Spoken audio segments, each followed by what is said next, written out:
Welcome back, friends, to Six Invitational 2023. Our second matchup of the final day of playoffs is about to begin, at least our closed playoffs. Once we get everything started on Friday, it'll be in the venue with so many of you in the arena, and I cannot wait for it. It's been 3 years since we've had this also incredible moment, and I'm really looking forward to it. Again, thank you so very much for joining us here. So many of you that are watching the stream, that makes us all very happy. And now, no pressure on our teams that are competing, because there are dozens of thousands of people that are watching, and that's... Dozens of thousands? I don't know if I've heard that one before, Gassan. Dozens of thousands? Yeah. Dozens of thousands. Yeah. Nah. Okay. A lot of people. We'll have to double check what the charts look like afterward. Oh, very, very many people are watching. Very many people. Yeah. An incredible amount of people. Here we are. More than we've ever had watching us. I don't think I've ever had like that many people just looking at me. Me neither. I'm used to like 24 when I was a teacher. That's at most, basically. Thank God I'm not a teacher. Koi versus w7m is about to begin. And so we're going to set the stage for this upper bracket matchup, because even if you're eliminated in this game, you're not out of the tournament. You'll just move forward and play OXG. Winner of that makes it to the grand final. Now, I've heard comparisons, including from Foxy now on the interview, that Koi and w7m are very similar in many ways. Jacob, would you corroborate such a take? Maybe in their emotional state, or the fact that they can play impulsively or adapt very quickly to whatever situation they find themselves in. But we did actually see them play earlier on in groups, and it was a 2-0 for Koi, thinking that everyone thought it would probably be a w7m victory when we began. But Koi come out with a 2-0 on a series of maps that actually made Koi look like the stronger team in a field where w7m have largely dominated the map pool. So it's a good matchup on paper. I'm happy we're getting it again in a non-elimination context, because it sets up the stage for even a potential third matchup like later in the lower bracket if both teams were to push it that far. So I'm loving it on paper, and I'm also loving the fact that we do have a bit of a playstyle clash happening here. Yeah, for w7m, it was the only match they've actually lost so far this tournament. Koi started out with a loss against G2. They lost that 1-2, and then from there on, they took it personally, because they didn't lose a single map after that loss they took against G2. At least in groups, yeah. Yeah, exactly. They looked a little bit individualistic, I would say, at times in those first few games where teams are playing, or players are really playing by themselves. It looked like 5 players playing solo, but then they came back. Sport's been having some really good games. He's, I think, right now 3rd in rating for all players in this tournament. So yeah, they're definitely making a comeback. All right, not too shabby. What about on the other side with w7m? They're a massive hope now for Brazil and LATAM as a region. We're counting M80 on the side. Just for... I'm not counting M80. As a Brazilian team. But want to see w7m, what can they bring for this matchup, because they were really pushed to the edge by M80 yesterday. Well, the crazy thing is, for every map that w7m has played, and they've played all of them but one, which is their permaban, have above a 50% win rate on all rounds this entire year. That's an insane stat line when you consider that this team came from nothing just a year ago. We weren't putting w7m on the map literally 12 months ago, and then BR6 Stage 1 comes around. They not only make it to the Charlotte Major, then have to play under dubious circumstances, they then get to push that all the way to 3 straight major appearances. They're going to SI as the #1 rated team in the world. I don't know how this team didn't win their group. Koi was the only team that prevented them from actually getting there. So that's why I definitely think that they're going to have a chip on their shoulder. Vengeance is a dish best served cold, and it's pretty cold outside. That's very true. Is it? I'd have to do a double check. It's been warmer the past couple of days. Yeah, but you're like from a cold place. I am, that's true. So I don't touch grass. So I've not really been Netherlands. going You know what outside. that's like. We have no Netherlands is literally all grass. What Yeah. are you talking about? Yeah, but I've been here now, and I've not really been going outside because I've been working and watching No, games. none of us, I think, have really gone out. But hey, there's a lot of games to catch up on, so completely understandable. Though, if we're, because I asked at the top of the show, these two teams look very similar in many ways, but I'm wondering, are there like strengths and weaknesses that could be exploited by one another? Yes, I like how you're introducing it like this. We do actually have a graphic for this team introduction, and there are a lot of numbers on the graphic, but don't let it discourage you. Right, what this will say is one team's strength is very likely to come out as another team's weakness. You'll see the 5 categories that we've put these 2 teams in, and you'll see red and green indicating whether they've won this category or kinda lost it. And you see that one team is usually winning, for example, the attack and win rate, whereas Koi is doing obviously a lot poorer on that one. Now, the one of these stats that I really want to highlight is the retakes one at the very bottom. As you can see, w7m, they've not won a single retake so far, puts them on the 16th spot out of all teams in playoffs. And Koi are actually doing much better than that. They're the best team right now, winning 64% of their retakes, and that is where we see Koi's playstyle shine. That's where we see what we've been praising them for, not being very much strat related, but being very much communication and cohesion related, and that's when you'll be winning your retakes. The problem with this is that Koi, of any team remaining in the tournament, has the fewest plants, again, of any of the 6 teams that are left. They're not a team that's very objective oriented in that same way. It's a 3-headed, Cerberus, I suppose? I was going to say 3-headed Cerberus for Koi, because that's exactly the kind of combo that Spoit, Deepak, and Cryan have developed themselves into, even if Deepak isn't supposed to be very up high on the scoreboard. w7m have always struck me as the 5-headed Hydra, because every single one of those players can pop off, have a good moment. I think almost every one of them has gotten an MVP at some point throughout this tournament, whereas for Koi, we usually focus on just those 3 players that I mentioned. Spoit, Cryan, technically Ken or Akedi is supposed to be up there, but Deepak has been having a whale of a tournament, so we're going to hope that never slows down. But if w7m are so poor at winning retakes, and Koi themselves don't really have that many rounds that are won because they've managed to get a plant down to begin with, it begs the question of how that relationship is even going to make itself manifest. Are we going to have to worry about w7m not being retake masters if Koi don't prioritize that kind of play? That's the kind of question I want answered here. Honestly, the graphic, first of all of our graphics have been fantastic so far in the tournament, so thank you very much to our graphics operator. But even more, the main stats that I see as problematic are OPK, so opening kills, and opening kill conversion. Yes.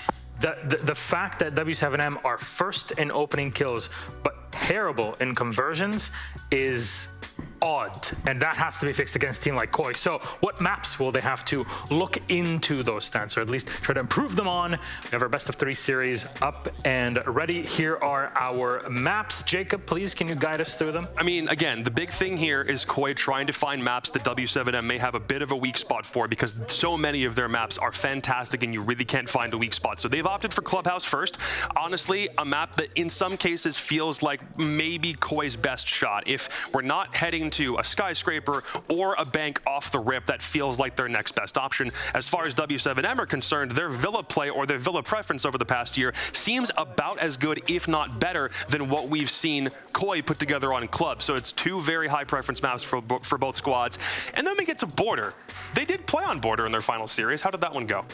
Well, that was an 8-6 for Koi, indeed. Let me put the stage of what this is a rematch, as we have mentioned before. That was played on Skyscraper, which is now a w7m pick. Makes sense. They've lost it to Koi previously. And it was played on Border, which was an 8-6 scoreline for Koi. Villa picking for w7m picking Villa at this moment makes a lot of sense. It's a really good map for them. It's also pretty high preference, but for Koi, it doesn't really seem to be that high preference over this entire year. w7m played that map a lot recently. They played it a lot during the Junior Major, but when we get to Border, I'm going to be super curious, because that is 2 wins for Koi in recent history, and they did indeed win it already against w7m. I have a bit of a different take, because I remember watching SSG against w7m earlier, and one of those maps was Border, and it was an absolute slaughter. There wasn't an opportunity for SSG to work their way back in, and obviously they have their own things that they're dealing with, but in the back of my head, I'm worried if we need a 3rd map, it probably leans more heavily in w7m's favor than we would like to admit. I'd love to be proven wrong. I'd love for that not to be a concern, but I think the map picks for both teams, they are necessary to win, and for Koi, it might even be necessary to win this thing in 2 straight, so that we don't even have to worry about a 3rd. For those that have been asking on the subreddit, I check it, I have a problem. Why have there been no quick or / jiggle peaks so far, or too many of them at SI? This is the game to watch if you're into that and emote kind of playstyle. So there you go, Jacob, and thank you so very much. That was w7m versus Koi, EU versus Brazil. We'll toss it to our casters. Enjoy. Thank you very much, Milos. And yeah, we are here with maybe 2 of the tournament favorites, maybe a final, a little bit early. Maybe it will be a final again. I'm Fluke, but... You hit me. I'm sorry. Thank you. Have to put the headset right again. There we go. Yes! And it is going to be a crucial game. Both these teams, of course, they have already qualified for Plus Bell. Yep. But only one of them is going to be going to the upper bracket final, meaning they're that one round away or one game away from reaching the grand final. The other is going to be going down to that lower bracket where they will be fighting for survival first thing on the Friday with all the public, all the fans are back here in Montreal. Now, obviously, we've had a strong early game that maybe went a little bit against people's expectations. I think the expectation here is no one knows what to expect. As I said, these are two tournament favorites. You had w7m, the top seed, the team that's been able to get to every single major throughout the year, and their performances just got better and better and better.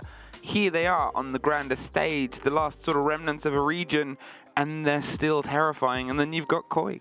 Major winners throughout the year. They've sort of had a really good face with the current meta, the way you can attack and build onto this current game, and you're thinking, I kind of want to watch these two teams play forever. You do want to see them play forever, but sadly it's not going to be a best of 5 or a best of 7 for that matter. Best of 9. It's also not Best going to of be a best of 11. 9. I'm very sorry. Best of 15. Are we going to play every single map that is currently... I would watch, and that's the thing about these two teams. I would watch w7m versus Koi on plane. Yeah. I would watch them on Bartlett. I would watch them on, I'd watch them on the warm-up maps. Give me the... Yeah, team deathmatch, professional. The CQB maps, imagine these. They're exciting teams to watch. They're fun teams to watch. It's great sets of players that have come into their own throughout this year. Can we just start the game? Can we just tell them to be ready? Tell me. I mean, that's up to the observers to just press that start button at some point. And they're, of course, waiting for League Ops.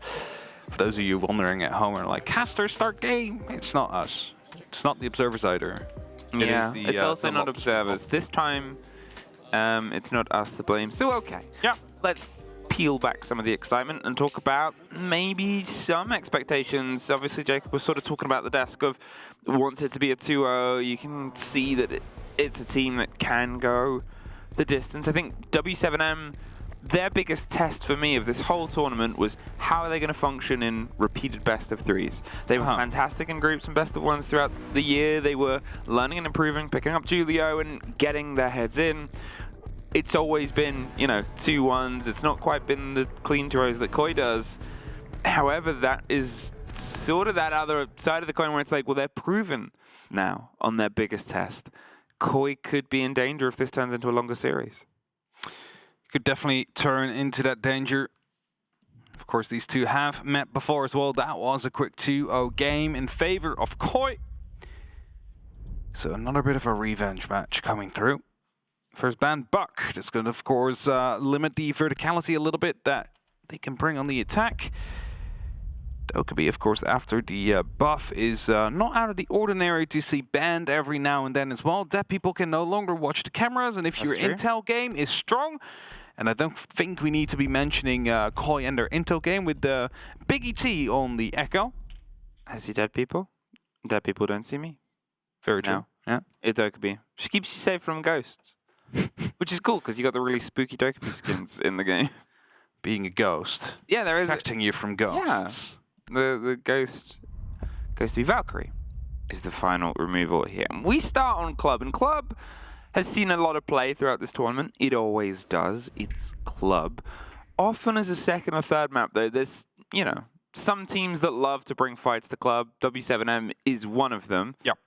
And that's always going to be that sort of risk in that moment here. You had other potential options, but for all that you talk about, this is a good Club team, this is a bad Club team, you have to be sure of your Club if you go up against w7m with it.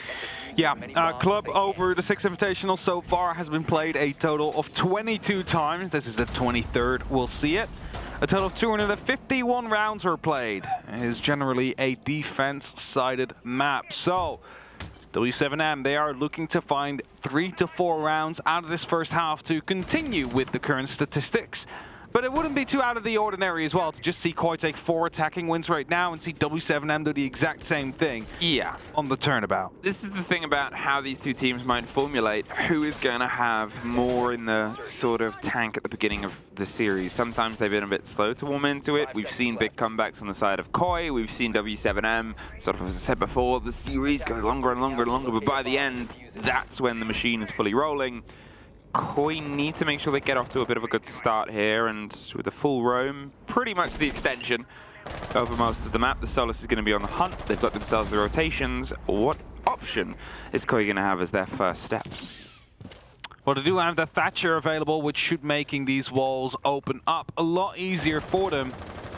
Spoid entering quickly as well. Herds has been spotted. Might make him into the very first target as they try and hunt down. Going for a bit of a check as someone was watching him as a punch gets made, but no shots coming through. Instead, from the window, Fulps is out there to protect him just slightly, offer an alternative angle. But Spoid, he's not biting, he's just waiting because he's hoping that they'll fall back through the actual staircase. Yeah, this is the sort of trap, and Hertz isn't going to fall for it because you know to expect it. It's the idea of forcing a player to make a movement past somebody who's watching, and look at that Kanto pre-firing towards Jim. Hertz trying to jump out and fire right back. Just gets the end. No!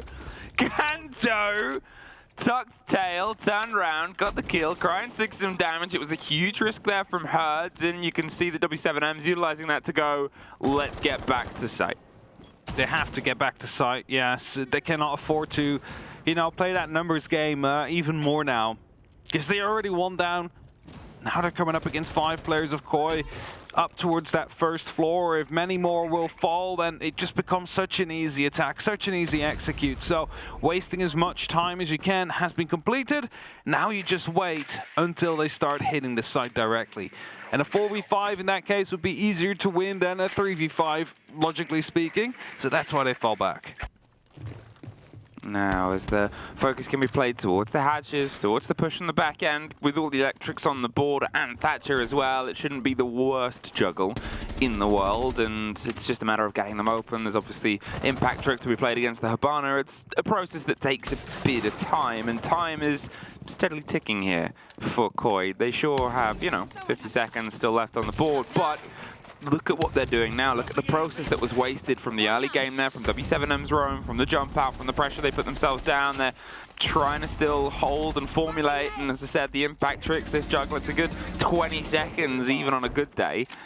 And at this point, Koi, oh, they've just got to do that, maybe get a take from the verticality. KZ gets one right back onto Deepak. The pressure of Spoid on the back end of blue. Leon's got the kit above Moto, wants to take the drop themselves. There's another grenade and a triple for Kanto throughout this series so far on the opening round. Can he get any more? Spoid gets Julio on the back end, and there's JV92 to pop his way back through, gets a double. Leon should get the plant. It's the single cover of Kanto. He gets caught as well, and JV92, he can make the distance!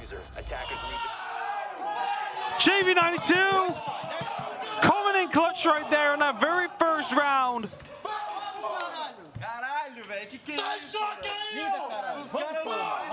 That's going to be firing him up. That's going to be a very, very scary team to play against right now.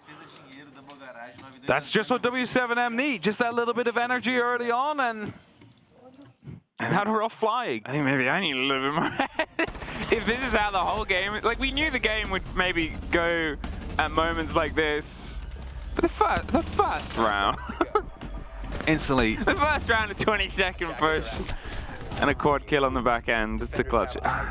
And the knife as well. I mean, both ran out of ammo there. I mean, it's like, what could Leon do there? I mean, he just got that plan down. It was a surprise he was still alive, and just pure panic probably coming through. CCTV is going to be up next after we've had a round that should have been Koi's, but was taken by JV92. He said, not today. This is my round. This is my time to shine. I mean, fair enough. Yeah, fair enough. Can't argue with that. No arguing about it. And that brings us to CC, which is, of course, the site, the staple of Siege, where, you know, that one-by-one attack often comes and takes shape, and in terms of that step-by-step plan, it's so easy to follow. And there's not much they can do against it now. Opening will be made into the garage. It's one of those first 2 steps. It's going to be making sure that people near the rafters are not going to be feeling themselves as safe as they could be. JV92 is going to be stuck on the staircase, rotating back up with the Deagle, hoping to take a quick fight. I mean, a lot of confidence off the first round to then try and Deagle swing towards the back. He can waste so much time here. KZ's there to have the extension the Warmai offers. It's a growth throughout the round. You've got Azami. It's sort of... the stocks are increasing exponentially when you have that pairing together. Regardless of where they're at, you just get more powerful the longer they're alive. That might be a problem Koi read into, is we either have to try and push them sooner rather than later, or by the end of it, it's going to be full of Keeper barricades and Wamai discs, and we're not going to be able to remove anything other than just our own utility. The break is coming underneath, the control here, the attempt onto the bandit charges. This will be... the first explosion, should get the wall, and there it is, step for step. Within a minute and 10 seconds, they've opened up all they need to do, and now it is just that matter of taking control of what you want to have. Either Koi's going to be going around to construction and push from there, or they're going to try and clear out this mezzanine that 2 of these players of w7m are currently playing on. Drones are coming through, are providing information. Herds on the billiards table is going to be trying to provide some sort of spanner, but he gets spotted out and basically gets bullied away from that window. Deepak, I believe, just took some damage, rotating and running past the open door, still being watched. Not enough to get the kill, but again, they're still weighing up. But as I said, there's such a sturdy problem. You hear it becoming a bigger problem with the Keeper barricades being placed. It just becomes more and more you got to try and remove. They have themselves held off on the side. Spoit's trying to find the route through. He's maybe under some pressure from Bar. In the meantime, they're still just drifting by. There's the pressure over the top. Leon's able to find one, and it's a trade out on the back end, but with Volps now inside the site, watching over the top rungs. There's another smoke canister to pop any of the motion coming from the breach itself, but 40 seconds, 3 versus 3. They've got control of Garage. They've got control of the rafters. Now they need to try and get the rotation onto the split and get the kit down. Oh, Kanto stuck on a reload there, tried to hide himself, but he gets taken down after a swift peek to come through. Spoit now in the same position. Gets a couple of rounds sent his way. He lives. He pushes on. 20 seconds now. It's only up to Deepak. Volps with a great round so far. Takes down the last as well. And that's a double 4K coming through. First JV92, now Volps. All 10 players are ones capable of having a round with their name sort of etched on it. It's... let's just wake up a bit, boys. So, like, I guess a fear, but... we're a bit shaky right now. We're a bit nervous. Like, start listening to the calls. Yeah, agreed, Leon. You can sort of see it from the motions. Listen to what I'm calling, listen to what I'm saying. Like, for example, I'm saying Garage Catwalk is completely clear. I cleared that out. And we're still focusing and flashing it and then stuff like that, okay? Yeah. Let's get these next 4 attacks, boys, okay? We're doing... All right.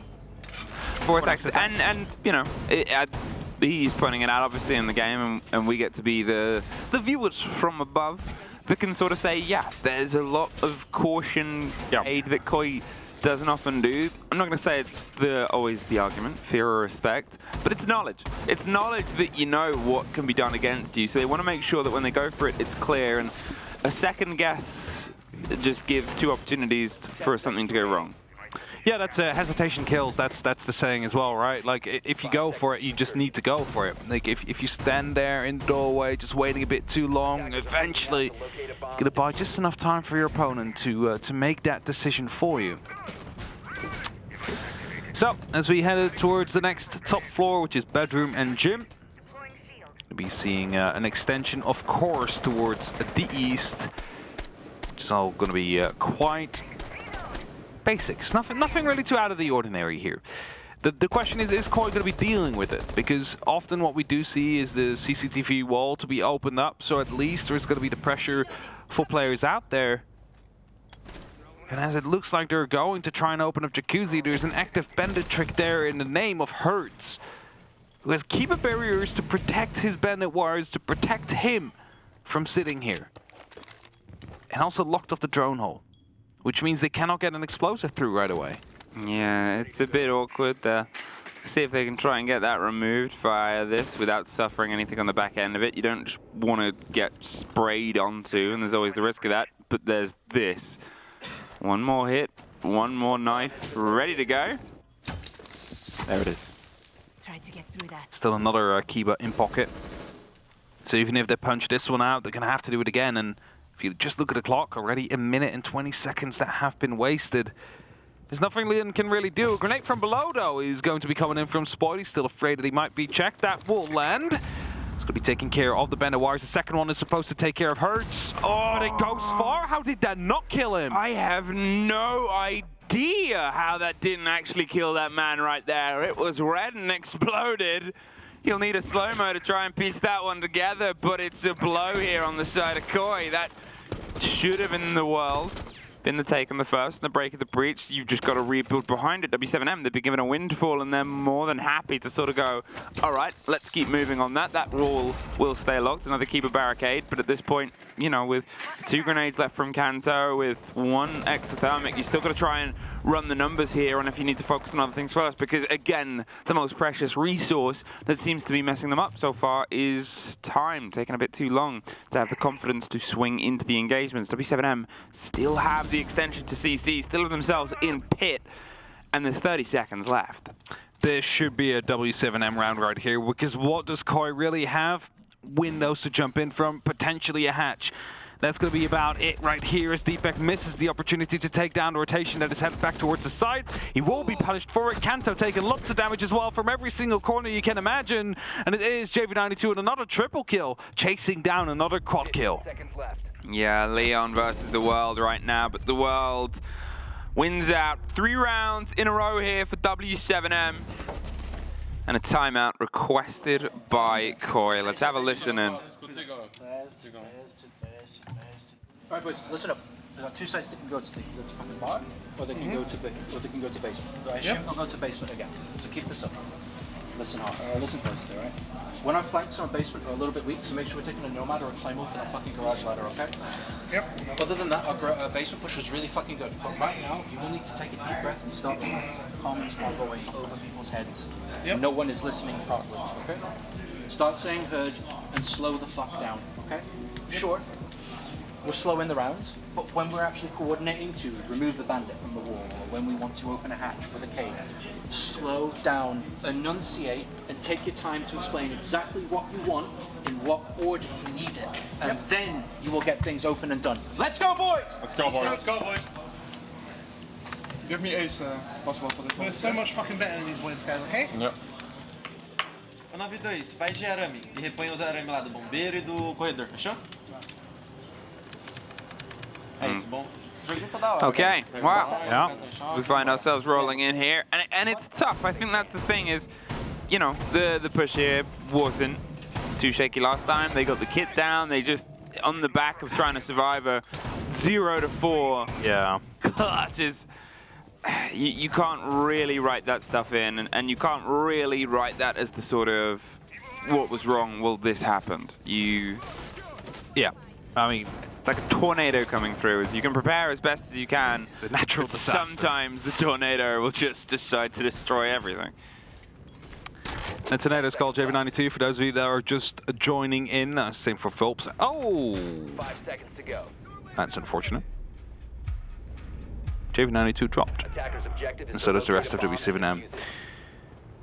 Well, we'll, I assume, be having a rehearsal. We're having a rehearsal as well. Round. We're back in sooner rather than later. We actually haven't had one. No, we haven't had that happen. So that's a quick tech timeout, a quick continued pause as we get things back up. Luckily, we're not too deep into the game or the series, so it's not too complicated to get everything back up and running, whatever the issue is. Hopefully, it's fixed or sorted. But yeah, I guess we can just continue the discussion of. Sometimes that's the trickiest thing to say. How do we repeat this? How do we do this better? And it's like, well, technically, we didn't do anything wrong. Well, I mean, they didn't do anything wrong. They just got styled on. Yeah. I think that's the only way I can really put it down. Because, you know, it was a 1v4, it was a post plan that was about to be set up, and guy just runs in and kills you all. I mean, crossfires were there. There was multiple guns aimed in his direction. None of them were able to find a kill, whereas JV92 was able to find them all. And well, that's basically all you need to know. So what do you do different? Maybe just hit the shots next time. I think that's literally it. Just make sure you get that last kill to go your way. and you're going to be good. Stuff happens, and you also have this break in the momentum. I don't think w7m would. They want to get back into this as well. They're having a whale of a time.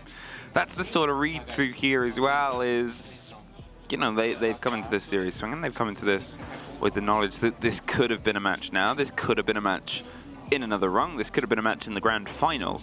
Potentially, it might still be, regardless of what happens today. This is two of the strongest teams at the tournament that will be both guaranteed places at Plus Bell.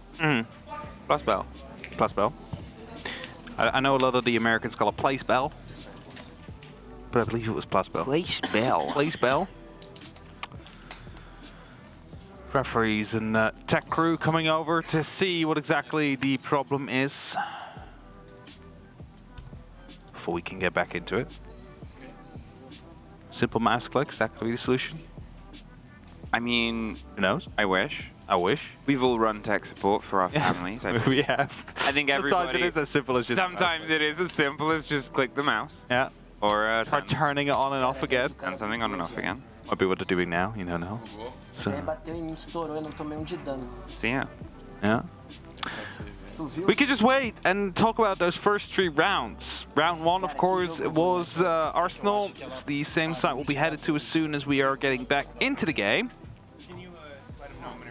That was a pretty good push to come now from Koi. That should have been their round. But again, mentioning it, JV92 from the back of the AK is able to find 4 kills and the knife to end it off with. Onto Leon, who just put down that diffuser. Now we have the CCTV round where, you know, they did take care of the step-by-step plan, as in they opened up the balcony, they've opened up garage, they've taken control of mezzanines by clearing out the players there, and Volps just has a massive round from there on. It just shuts them down as they walk up the garage staircase, and there's no one there that could stop him. So that's like a second kind of hero play to come through. And then the third round we just had, I mean, I'm not going to say it purely relied on Jacuzzi being shot, but if you looked at the amount of utility going through there and that grenade not killing the bandit, making sure that that wall stays closed is definitely going to be having an impact here. Yeah, oh yeah, the successes of that round. I think that's something that might get looked at. Yeah, I'm curious what happened. I'm sure people with a lot more going on are even more curious. Is there pipes in that room? Maybe it landed right behind the pipes. I don't know. I don't know. I think without a look, it's tricky to explain. But remember, the players will not always have that look as well. The only person there is the person who survived the explosion. Maybe they're immortal. Maybe that's the secret. We'll never know. Who knows? Either way, you're sort of using this moment to build focus. Yeah. You are left to sit. Obviously, during this time, you can't communicate with the coach. No. Players can talk if they like. Yeah, they can have a little chat. They don't want to. Sometimes they don't. You just want to stay in a focus, right? And having like a little chit chat might be getting you out of that. Some tests going through. Seems like it's good. The thumbs up have been given. The international sign of, all right, we can roll. We are good. And as they get them all back into the lobby, and we make sure that everything is peachy keen. There's some fist bumps. And here, it's a second sign of we could possibly, who knows? Round 4. Do we get it? Do we have it? You're running out of breath like this. Please, take a breathe. There we go. We're in. All right. And we're headed back towards Church and Arsenal, of course, because if you are not familiar with the rules, you cannot change any of the operators that you handpicked. No, you cannot change the site that you are going to. What you do have the ability to change is your general setup. You can go for a completely different hole if you want to. Nothing stops you from doing so. But that means that we will be seeing these operators maybe so right before the rehouse. For this round number 4, w7m, they just had the tactical timer called against them by Koi, who thought it was a good moment to take out the momentum, you know, take the wind out their sails. And then that led into a technical break as well. 5 seconds left before insertion. So a bit more time to take the wind out their sails. Attackers must locate and defuse a bomb. Here we go, Koi. Now, you had the team talk just before. If you missed it, the idea was, look, there's not too many specifics that are going wrong. You're just playing cautious. You're just a little bit too in your own heads. You got to take the breath. You got to relax. Remember who you are. Remember that you're better than them. And then remember that you can drive back into this game. That's all you can really say at this point. It's very early doors, very early game. It's club. It's a good w7m map. It's always the risk bringing them here. It's the start of a best-of-3 series. See if they can get the even half Spoit. Already angling himself up, watching towards it. One of the conversations was concern about watching the flank. You've got Deepak bringing those claymores, those watches on the back end, and Volps ready with a shotgun for the potential breach, and Herds ready to escape via that breach, I think. There comes a grenade. That's an entry kill. Keys takes him down. It's going to be Spoit off the board. The grenade dropped on the ground. It's not going to be dealing too much damage from there, but losing Spoit that way is always going to be a bit painful. A second. Hatch gets open up. The drop comes through. The diffuser is now down and out. Ryan needs to go for the recovery there, but he might be a bit afraid of someone still being around. I mean, what a blow. The swing onto the first grenade play. They were so ready to have that sort of rug pull moment and get them all back. It was just the first step, and Spoit had an idea, but unfortunately, they had the manpower, and it was a very, very good clean take there from w7m, removing Leon as well, the limitations of the hard breach, limitations of the approach, and okay, there's no electrification this time round, but you're still now trying to find your way past the sort of keeper barricades, past the potential of the Wamai discs, or the bubbles at the back end with the grenades that you're limited to. Can they make the connection? Crying. He's eyeing up the approach. The kit's been recollected, and that's the disc. I talked about the problems as well. There's a real limitation on what's left in the pockets of Koi. Yeah, for sure, there's not a lot of utility. 2 grenades, 2 claymores. Those claymores are not going to be doing too much here because w7m surely is going to be just turtling this out now. They have the advantage. Skrine is about to be sneaking through, has himself an opportunity to look through, but it's going to be exposing him to many angles right now as Volps finds Deepak. It's just Kanto and Cryan now coming in from blue. In a 2v4, smoke canisters will be tossed out to block out one of these lines aside. A pre-fire comes through from Kanto and he will find Volps, but it's still going to be massive amount of chaos out here for Koi. As Cryan is forced to fall back, being the last man standing. Might actually use this time as a bit of a discussion opportunity, or he's leaning back in from an alternate angle right here, hoping he can isolate them into 3 separate 1v1s. Well, he doesn't have much time to do it. There's the ping on the procs. They know where he is. They're just barricading things off. They've got the wider swing. They've forced a tunnel and shoot right down it. 4 rounds in a row of 4-0. w7m have opened their defense here on Koi's map. It's not a great start for Koi, not coming back out of your tactical timeout like that because now you don't have any available anymore. And drones being an issue there. I mean, the kill on Spoit I can understand, right? You try and get the grenade in, you get swung on, you get killed. Let's wake up, let's start calling, talking to each other and planning these executes, planning what we want to do and showing our This you wondering why I'm quiet. It's just because the bleed through that we had from Leon. Yeah. To say, wake the bleep up and start calling. Because I was gonna say he died. It's the fact that that drone was not droned. That room was not droned out properly. He just ran in with an Excalibur in his hand. Like, he was bound to get shot there. There was no way he was coming back out of that one alive. And that is just because either misinformation coming through or just no information in that room coming through. There's sort of... There's a lack of motion in regards to what w7m is doing. The positions, the changes, w7m, they're adapting things, you know. They're sort of bringing the evaluation. There would have been all the prep in the world on this team. But we've sometimes highlighted the idea of bringing a big team to a map like this and bringing a big team to a map that they're happy on. It's not gonna be just as easy as knowing what they're gonna do. It's also trying to stop them doing it. A lot of teams try, most of them fall. Rotations are still being created for this first 30 seconds of the action phase. Of course, w7m is not really under any pressure yet. We're finding ourselves in bar and stage, and that means that verticality is important. Horizontally is as well, and Spoit is debating whether or not he's going to be able to make a difference like this. So He's hit it right after drone, making sure that everything is being checked. Leon is doing the exact same thing coming in from the actual kitchen. Proximity alarm is going to give away that at least someone is out there, and Volps is going to be trying to see if he can provide a bit of a hurdle for Koi. Spoit as well on the split angle. They've got themselves some pressure and a push. They've dug really deep in here, but what do you do? Deepak does that, gets the first against JV92. Hertz, he's keeping himself locked in inside. That grenade definitely connects.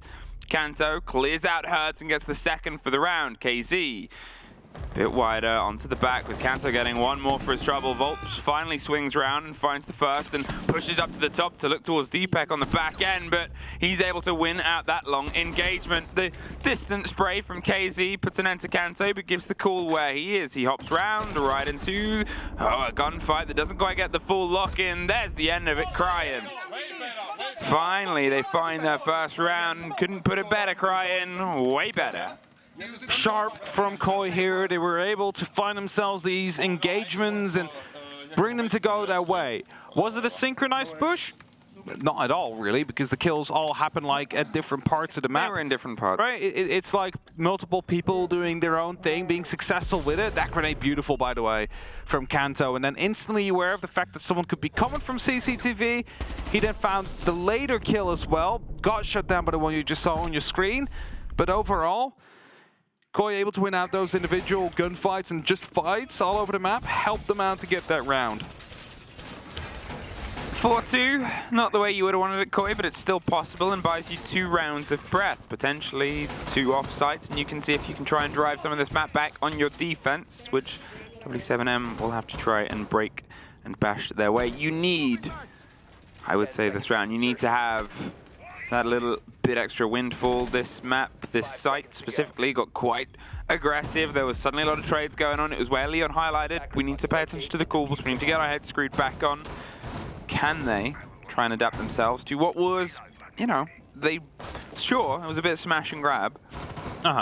Which I've really enjoyed saying this tournament. I think I need to... Smash and grab. Yeah, fun phrase.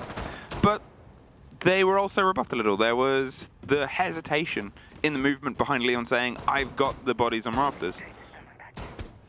Yeah, we need to be seeing a bit more of that just decisiveness from Rogue. That confidence we've seen from them before. Again, the same openings will be made. Impact's to be tossed through the drone. It's not going to be catching anything. KZ will be falling back again and find himself up onto the rafters. Just going to be holding out for now.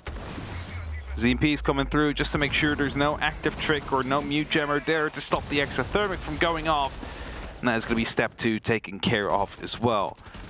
All they need to do now is clear out those players on the mezzanines. It is going to be easier said than done, especially with still a player down below. It's currently being droned out. Sport fully aware of the fact that he might be swung on soon, but he doesn't want to go hunting because he doesn't need to go hunting. I think it's also being watched and rotated around. There's the take, crying.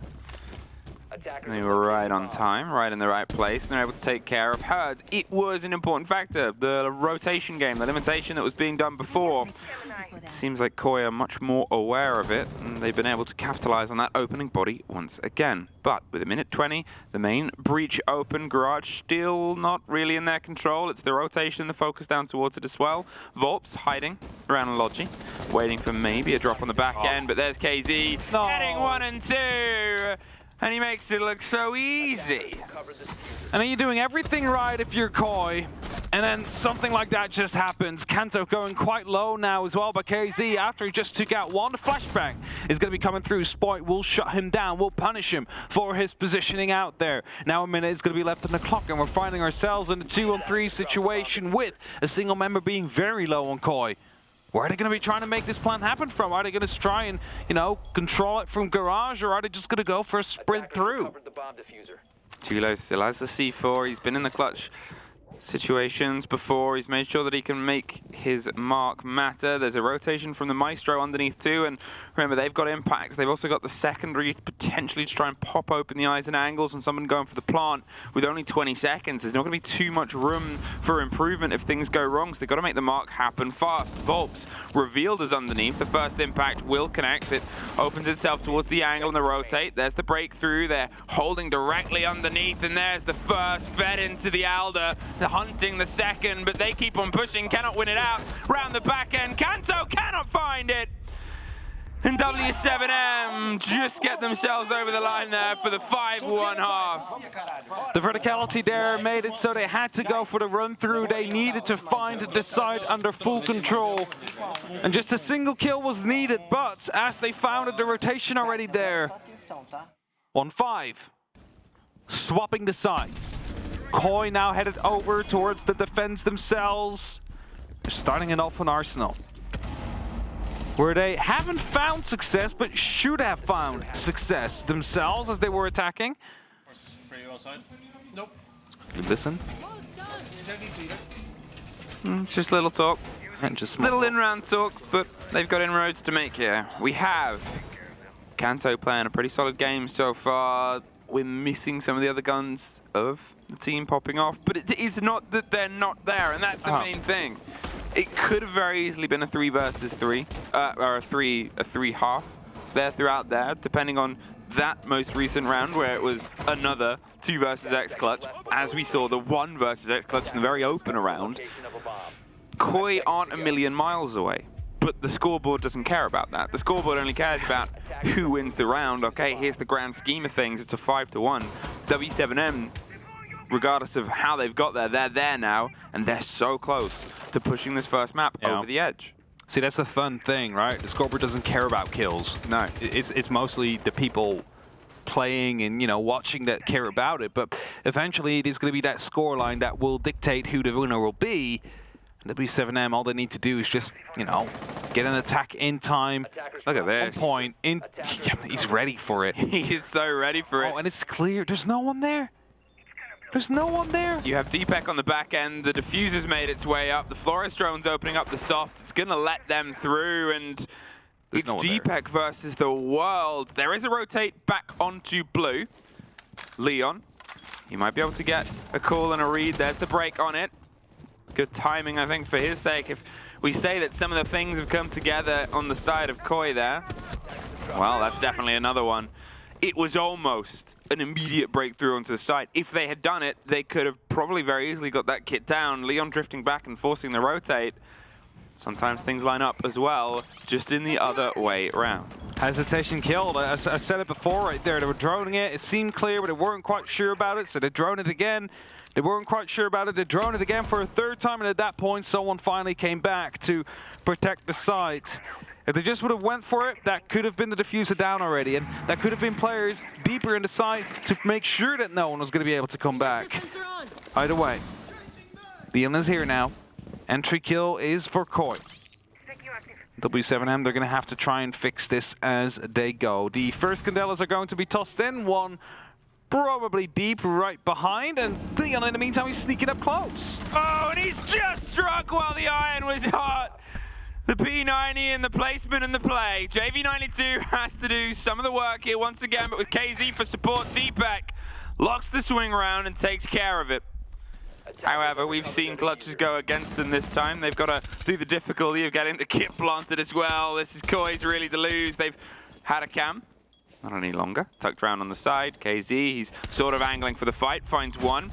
There's not the second. The first round on this side goes to Koi. Well, fuck them on. Good shit, Spoit. Nice. Good job, boys. Lean rotate important there. Round winning, I dare to say. He might not know how important he was. Yes. He came when we needed him the most.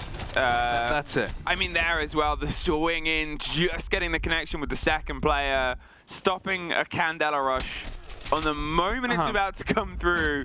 Timing, twice. Is timing twice, and that's that sort of gift there that's come through for them. That's also, you know, it's not just all, we're not just all saying Lady Luck, but we can see from that side, sometimes things line up, and you want the impact, but you might not know just how powerful you've been Mr. Giddens. No, and then w7m is definitely going to be, you know, when they go back over the vault later, for either as they prepare themselves for the lower bracket or as they prepare themselves for the upper bracket, depending on where they will be, they'll see their round and like, oh, so it really was clear. We really could have gone in. Yep. And then they start thinking about that hesitation. And it's not often that we see a team like w7m hesitate on a push like that. Normally they jump on the opportunity to just take it if they see like it's free. But that shows how much this match means for both of these. And w7m being so many rounds up, not wanting to take any of these risks, shows they respect Koi for the team they are. They're still only 2 rounds away. w7m, they have time, they have mobility, and we sort of said, you know, if it turns into a thing where it's the third site and the tertiary becomes a little bit wobbly and that's where they can try and pull stuff back, well, no, that's not even good enough. Koi know this. They have to make sure that even one of those potentially uncomfortable sites has to stick, has to land. Attackers have dropped the bomb diffuser. And it starts maybe here. JV92, he's got himself up to the roof. Oh, C4 is the end! And that is the Solus saying, hello. I have spotted you on your phone. And that's why you don't play games on your phones. You got to be paying attention right there. A quick breach comes through from w7m to open up Jacuzzi. And the rush come through. They are pushing in. They're hoping to make this happen. Well, there's the first drive on the back, but Leon behind again gets a double with the P90, the spray over the top on the back of the Candelas. Julio, he's stuck just around the top of the stairs. He's concerned about being swung either side in the 4 versus 2. Koi have the man advantage, and they've got to try and isolate a single fight. There it is, and there it is. Julio gets revenge, gets Leon dropped once again with the bathroom fully locked. They don't quite have the ease of access into the site, but they do have at least a little bit of wiggle room safety. They're going in deep. They don't know about the man down. It's Kanto, tucked on a corner, a 3 versus 1, no diffuser in hand, a lot of time, but nothing else in his pockets now. Volps through all of the Candelas, all the smokes in behind that push. Wasn't quite rewarded on the back of it. You've got a Nazami that's gonna, you know, still have a Kiba barricade in case they want to. There's an impact. There's some chance at play. And this. Hey, remember that meme where we said on Reddit there was like so-called free-thinking casters when there's loads of time? Oh yeah. And blatantly baiting. Uh-huh. Maybe they're taking an unofficial timeout. Maybe that is. Maybe that is. Who knows? 50 seconds. Volps is still trying to make the win happen. We keep a barricade that stops him. All he needs to do is land a 1v3. Well, they've done it before on w7m, but that was in the defense. Isolate them. That's one ponytail. That's going to be a Frost swinging around the corner. It's 2 players accounted for. Where's the third? That's going to be the big question here. Swings through. That's going to be Spoit on the ground, on his belly. And a tactical timeout to be called upon by w7m. Fair enough. 2 rounds lost in a row. It's still wiggle room, it's still space, but you talk about the importance of offsides and you talk about the importance of difficulties, and we'll have a quick listen in and hope you can understand Portuguese. Vamos usar esse excesso de confiança deles agora para fazer bait, para tentar punir eles, qualquer coisa, se encaixar na nossa play. Vamos jogar lentinho também, ficar esperando tudo, porque, mano, meio que já deu errado o pré-game deles, tá ligado? Então agora eles só estão, tipo, no excesso de confiança. Eles estão só fazendo pique, tá ligado? Mano, prestar atenção, jogar adulto agora, tá ligado? Bem ratinho. Eu acho que agora vai... nós faz o quê? Vai ser bar. O que a gente falou do bar? A gente falou de fazer o plant com a Oza. Bar. Quer fazer a Frica? Faz Frica 7x1 ou NIP. Vamos fazer a Frica então. Vamos fazer a Frica e tal. E aí, se não der, a gente tenta finalizar. Tá, ó, o Case e o Júlio vão abrindo o taco. Bora. Bora, pô. Cuidado com o bench, tá? Eles jogam de bench nisso daqui. Bora. Fechou, pode. Vai? Bora, filhão. Frica 7x1. Não, é a Frica do 7x1 aqui, o 9-2 deita, tá ligado? Conclusion. Or they're gonna explode on bar, okay? So watch out for the one or the other. I do not speak Portuguese. Alrighty. Also prepare for them to be slower now, because it's not working. As Leon said it, the rushes are not working. Again, probably still not knowing how close they were to actually working out around 7, if they did go for it. But they weren't in position to do so. Bar and Stage up next. And Koi setting themselves up above, or as we expect them to, opening up these hatches to stop any of the default plans to be coming in. In the meantime, we're going to have probably 3 or maybe 2 players up on that top floor, just playing around, trying to hold on for as long as they possibly can. and provide support for the rest of the team. Because if w7m take that top 4 under control and they find a kill or two whilst doing it without losing anybody, they're going to be able to get that plan down without too much issue. Leon is hiding. Will they drone him? Or is he just going to be rushing out? There comes the drone. No, he's droned. And you got to be cautious of the kitchen window as well if you're trying to make that run back. It's one of the things that we sort of talked about in some of the games we've seen is blind and ambitious rotates get punished. Koi have been quite clever with them from time to time. They haven't quite suffered the same stuff that I think we saw G2 suffering a bit yesterday. But he's so tempted to go for this, open up the shop, the angle, go for the spray. There's nobody on the balcony yet. He's waiting for the call to come through. Herds is playing an unusual position. Very flexible operator. Oh, and there it is. Kanto punished. JV92 caught out by Leon, though. Just on the top, the roof, and, well, they get at least a semblance of a trade, and they take the Thatcher out as well. Yeah, but the thing is, if you look at this side, the Thatcher gone is not going to be the biggest of impacts, right? Because you're going to be using your verticality mostly, and sure, it's going to be harder to actually open up the wall on for example, Strip. The grenade comes through, Spoit gets taken out cleanly by KZ. Is Leon to fall now as well? And this is what I said. If they start taking top floor control and taking too many bodies on the way up, it's going to be hard for Koi to win this. So Deepak goes in hard, goes in aggressive, but gets shut down just as quickly. And now it's only up to Cry, and up above, he doesn't last very long. It's going to be a 3-6 map point for w7m.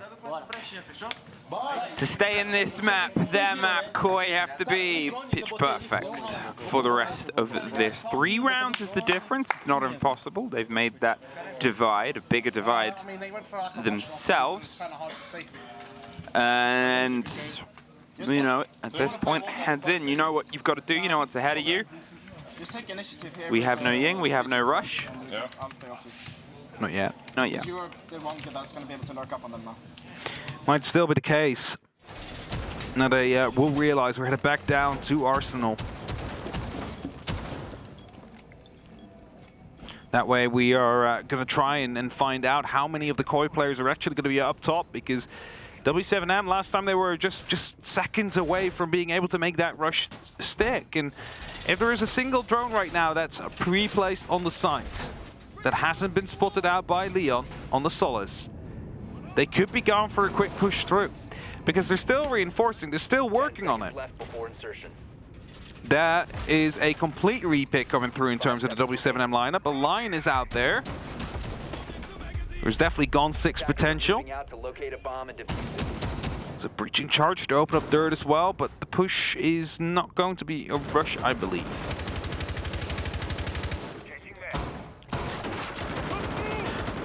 Quick openings elsewhere, just opening up the doors, trying to get some information. Little pops. Little pops. Little pops. Little bits of pressure. But now, w7m, they obviously learned a lesson last time, and you're attacking bar, you can give yourself more wiggle room in there, being more direct. They have some cover, they have some shoulder peaks to try and just make sure they can slip their way into this aggression. Kanto's curious, and JV92's deadly. Swings up, takes care of Cryan, and suddenly the attention is being instantly paid to where Kanto just was. He slipped up, though, and he's making sure that he might be able to survive. He's not going to go on cams. He's not going to go on anything other than just watching and waiting and hoping. He hasn't been revealed. They have a little bit of motion. They have Spoit not too far away, but at what point do you try and bring the pair of them back in? Wait too late, and it'll be too late. Go too early, and you'll throw everything away that you've wasted for. You might even get yourself caught off by some of the rotations at that point.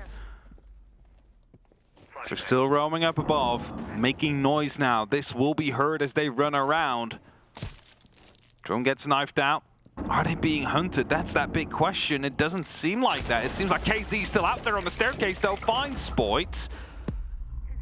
And now it's a 3-on-5. And only up to Kanto. Are you going to be able to fall back? Because, well, you're about to have to, because the side is going to be falling soon. Deepak, all that's left, and the rotate does not quite offer him the route through. Volps finds Kanto. And the Dutchman is in a 1 versus 5. The first fight is scrappy. They've got the call and the read in a flawless. This is w7m's opening map today. A very solid performance. They'll be happy with that. It's going to be a good lead into the rest of this best of 3. Knowing that they're currently 1 leg into the upper bracket finals.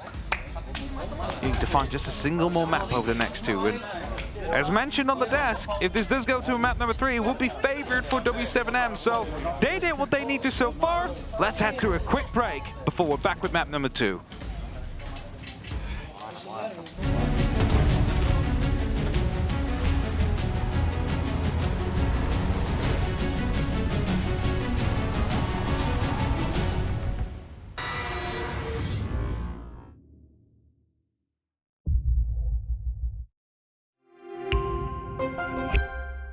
I'm Nicholas Morton, but you know me as Pingu. I'm a 2-time Rainbow Six Siege World Champion and former top Rainbow Six Siege player in Pro League.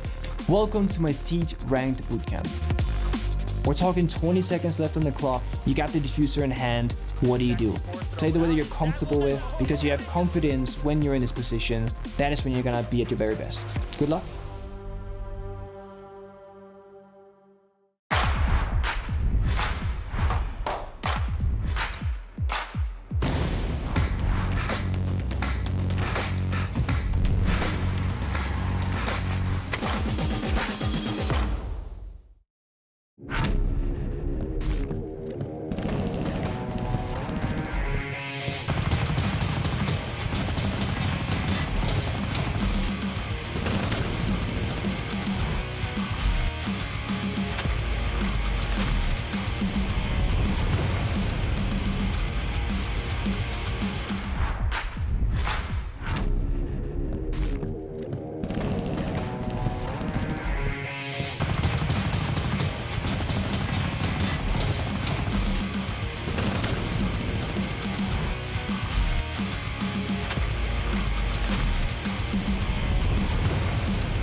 hello, welcome back to the wonderful skyline. I'm assuming that's Montreal. I haven't cross-referenced. I haven't gone onto the Google Maps and double-checked. Knowing what we normally do for our event. It would be strange if it wasn't. Maybe they accidentally used one of the other, like, Sweden files. I'm still not entirely convinced we're not in Sweden.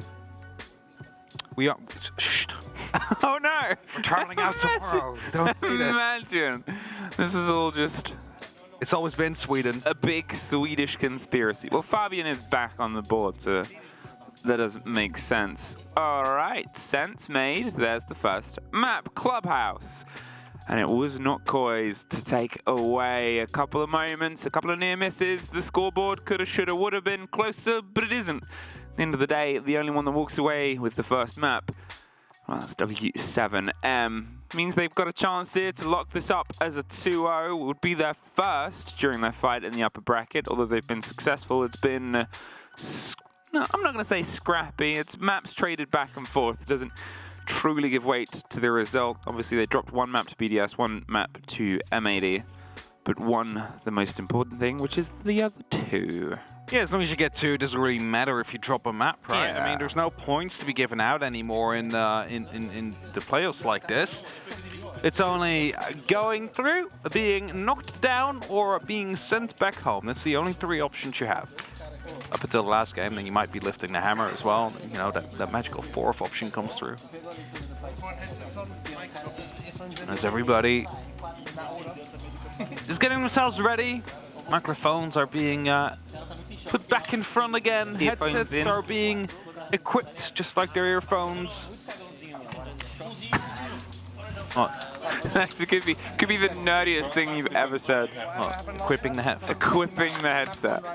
You need a good headpiece item, right? If you were like, let's play a game together, I'm just going to equip my headset, I would leave the room. I would walk away. Do you reckon it's a green item or a blue item? I reckon you need to go outside more. It's a legendary, who knows?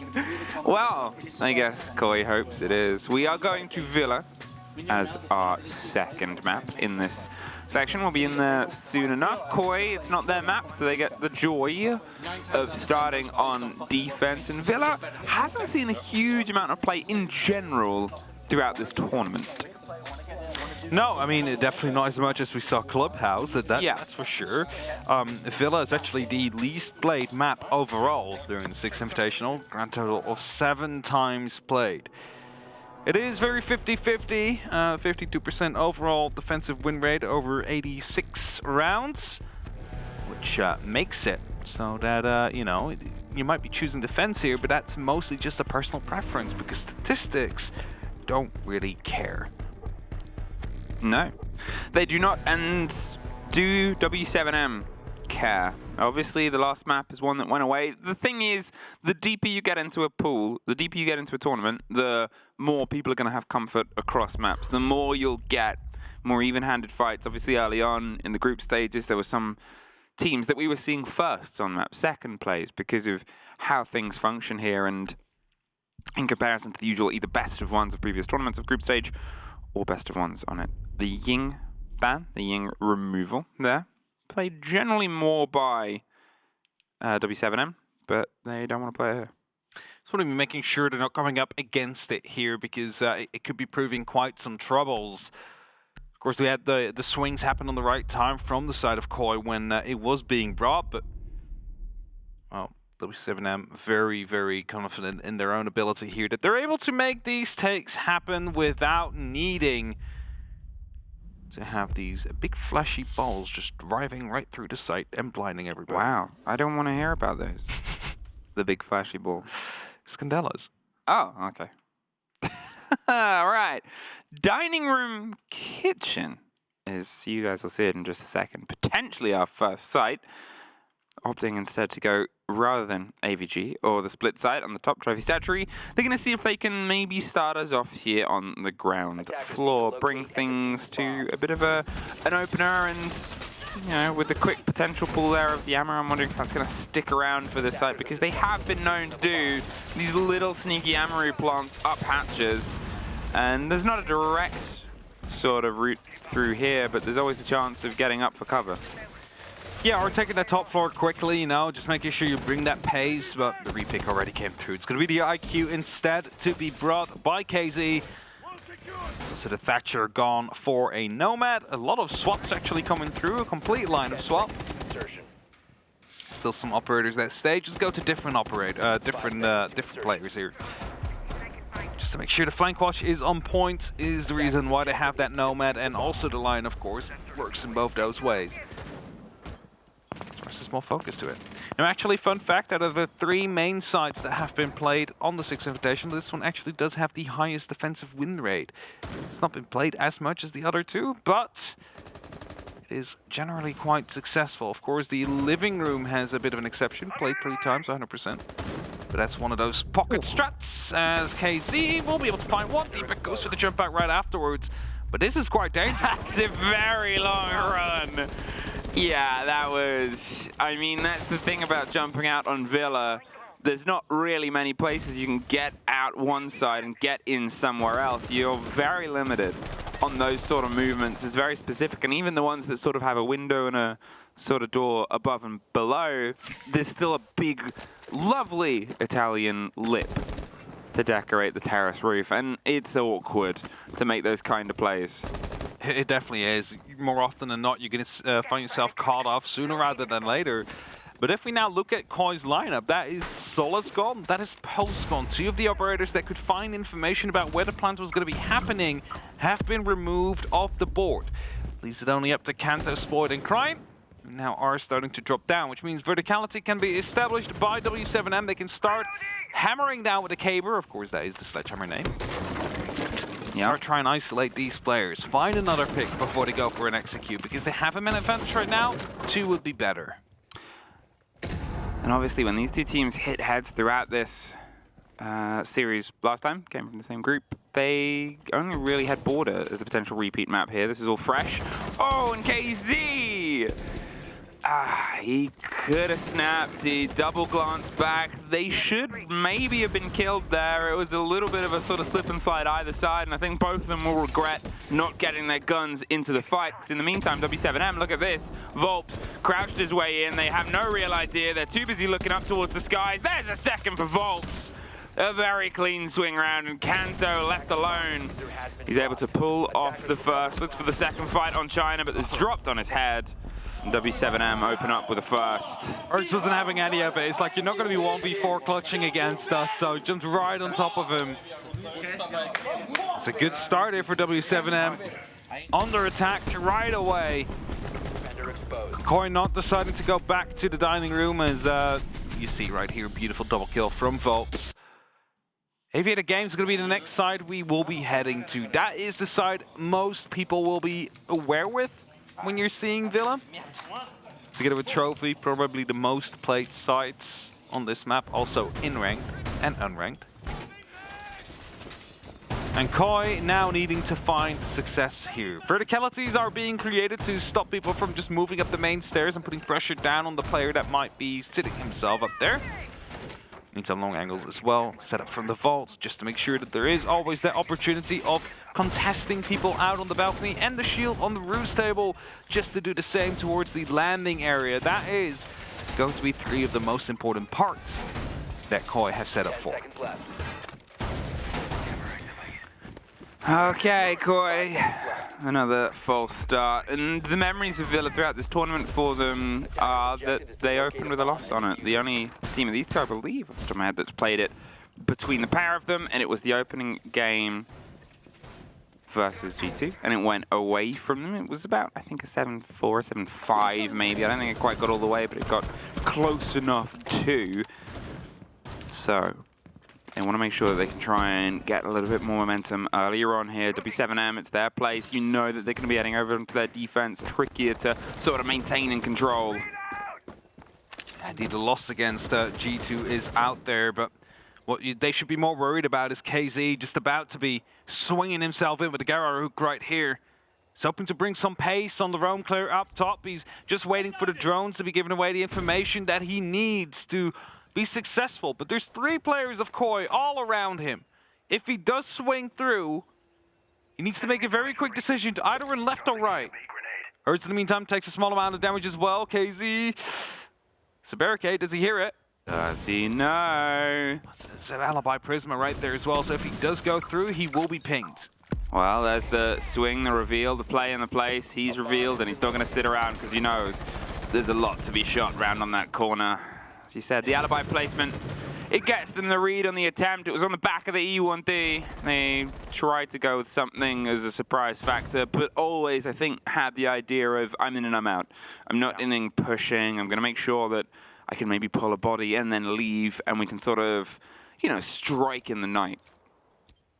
Now w7m is split across 2 sites. You have the study, and you also have, in the meantime, a couple of the players. Oh, a beautiful shot from Spoit. It's going to say on the bedroom side, who have been clearing it out after it has been abandoned by the rest of Koi. But with that entry kill, Koi, they can start turling up a little bit more. Herds on the top of red stairs, trying to find a fight across the back end of the red door, and they move away from the shield as Julio is able to move into Deepek.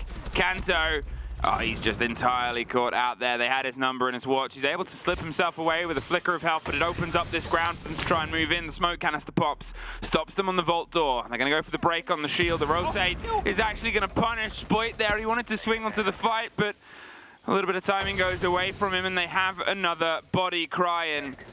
He's getting himself set up and ready. Kanto, in the meantime, strikes on the back end. With a little bit of health in the escape he had, he's putting some danger down. Volps takes the site or the pressure onto Study, and it's sort of a back and forth. Leon, he's now in the middle of it. Kanto with the rotate round. Julio gets the take on the back end, and Kanto, he's got to make a little bit of movement happen. The first fight is Volps's, though. And there's 2 rounds here for w7m. How do you start breaking down that round? Because, you know, they have the entry kill, they slow it down. Kento gets spotted, another player gets isolated on the initial fight, the grenade kill comes through, just everything going w7m's way as we're trying to dispatch of these players and regain that numbers advantage. They'll be more than happy with it so far. 2-0 on the attack. If they manage to find one more round, they have basically done what they need to already, and everything from there on forward is going to be a bonus. Because if they get the opportunity to lock this out in a 2-0, they'll be jumping on that fact, because they have been playing, as you mentioned, basically every single map, every single game. So a bit of rest is always appreciated for them. I mean, it's also the thing to sort of say as well, is for how much we're all looking at this as a big game, and Koi obviously aren't playing to the level that we've seen them play in some of these series. There's always still the potential. It's not over until it's over, and it's early doors on the second map. But if they don't pick it up and find some of the energy that they've had on their day throughout this series, including the last time they played against w7m, then it's almost w7m sort of making the statement, we still have the energy left towards the end of the tournament. There's, what, 3 days of Siege play technically left after this one. There's the break day in the middle. And you're just sort of looking at this w7m going, for all the times where we felt we were tired by the time we got out of groups and we'd sort of our energy was what we needed to work on, they look as energized as ever. True workhorse, w7m, just able to continue going. Hertz finds Kanto on the upside down repel. That's a sloppy way to lose an entry engagement there. No real fight even in there. Is Koi trying to retake some of that ground, going aggressive? They need to be careful, though, because, you know, the drones will be starting to roll in soon. Herds, he's ready to go on it. All he needs is the word go in Portuguese. And he'll be going in right after. 3 players around him. The information game has been so good here from w7m as well. They seem to have a really good, at least close knowledge of where players are. They're not going for the exact sort of specifics on the yellow pings and building around that, but they're getting a taste of where a player is, setting themselves up, and then pushing the call, putting the pressure on and going, okay, we know that we can win the fight if they try and fight their way out of this, and they keep doing it. Obviously, there's little moments where an escape happens, like Cancel on the previous round on Red Stairs, but then look what they're doing it for. They then put the pressure onto site. They open up the route of what they really want. The fight is just a boon. The win of the kill is a nice addition to otherwise their sort of plan that, I mean, Koi are just struggling to escape away from w7m's grand plan. lack of knowledge out there that Hertz was out on the balcony. So as soon as they wanted to go for the fight on KZ, who let himself be known, it's Deepak that instantly strikes back though. So he finds that one kill. Leon Gates is now close in the corner on 90 as well. He's going to be one of these next targets on the side of w7m. These that they want to hunt down. Very much aware, Hertz, he's not just going to be able to jump in because this window might be watched by someone like Spoit or Deepak. Whilst they have fallen back now and it is safe to go for that jump in, he's just there to stop any kind of study play to try to come through. He's actually jumped in right here. Inside the site, on the back of the strategy table, there's a pop of a smoke, but I don't know if they know just how close he is. That one sort of makes the statement they do. Forces them back out. 29 seconds, a 5 versus 3. Volps is underneath with grenades, trying to catch Deepak. And he does. Takes care of the gun vault, takes care of the drive in the site, and it's all down to Leon. He's looking for the first engagement, finds it. Now he's swinging around towards the second. The cover on the door, he just somehow claims it. A 2 versus 1. One down the stairs. Is the barbed wire breaking? One tucked on the plant previously seen, but inside the gun vault, it's theirs to take. And 3 in a row for w7m. Very clean approach coming through there from w7m. There's really nothing you can say about it. Like, it's just so clean when they move in. They have all these angles. They play in contact of each other. They bait Koi to go for a swing. But if they go for a timeout, let's just quickly listen in. Take some more traps, take some more info, and keep it really safe, keep it really fucking simple, right? Are you guys spotting this opening super hyper-aggressive play for these past few rounds? No. What are they doing? They're just going everywhere. They're trying to find a freebie. They're trying to bully you out of your positions. They're not even trying to get a freebie. You're giving them the freebies by peeking them on the windows, by pushing them on the study, things like that. Play it safe, play it slow, boys. Right? They're letting you do the work. Yep. So remember, guys, our advantage is let them come in and we play together as a team, okay? So let them come in the building and then we double peek, we swing off with Echo drones, we swing off Valcams, whatever we need, okay? This is a big one as well. Stop being scared of the lion scan. It's just a ping. Let's go. Let's go, boys. Let's go. Let's fucking go, boys. I play a lot. I'm gonna take the fucking dump again. Just a ping. I'm gonna play a little Echo. Nowadays, nowadays it is. Meepy's a veteran. He's lived in the days when it was not just a ping. It's like not that scary anymore. We lived in the days of it being. Look, when Ryan loses like 5 kilograms of muscle, he's still gonna be scary, but not as scary as it used to be. All right, Koi. Things are slipping dangerously close towards a lower bracket fight and attention having to be paid down under. They are still guaranteed playing on the main stage. They would be playing the winner of potentially. I can't remember the two teams. I don't remember the seeding. But one of the other teams we'll see later on today. You mean the team that wins this will play against? No, the team that loses this. Oh, yes. They won't be playing again today, but yeah, of the teams Friday that play later on, they'll be deciding against one of them to see if they can keep the fight on. Yeah, that's very true. That will take place on Friday, one of the first games out there. Either first or second. Time ticking down. Spoit going for his spawn peek. Not be able to find anything as of yet. He makes himself to be known again, and those tracers get found. He's not going to be traded out for it instantly. He will get to live. But he's definitely put some fear into the minds of w7m. Like, hey, someone is looking out for us. Someone is trying to find us. Gonna have to isolate that person before we truly move in. Crossmats are going to be making sure that a quick jump in from the window is not going to be as successful as it might otherwise be. And is all there to just slow them down and, of course, to force them to either look down on the ground or to look up and try and find a gunfight. It's a very expensive choice to make 9 out of 10 times. So you need to be making sure you clear them out in different ways. And that's either by upside down repels or use grenades or anything like that. Well, here are those used grenades, and will they give up the ground? They're not quite swinging or leading in. They're playing themselves a little bit more claustrophobic, although that was a slink on by the underground movement of KZ, a slow and steady creep. Cryan is holding on the back end to catch a potential rotate. Spoit is above. There's a grenade that might try and loose, but just gets rid of the barbed wire for now, gives them an option, and then heads back to the opposite side of the stairs. There's a bit of a scrappy fight between Hertz and Leon. In the meantime, towards the site itself, and Cryan's going to pull themselves back. They don't want to give them the slightly further away engagement. They do give them the audio. There's Herds right up against the wall.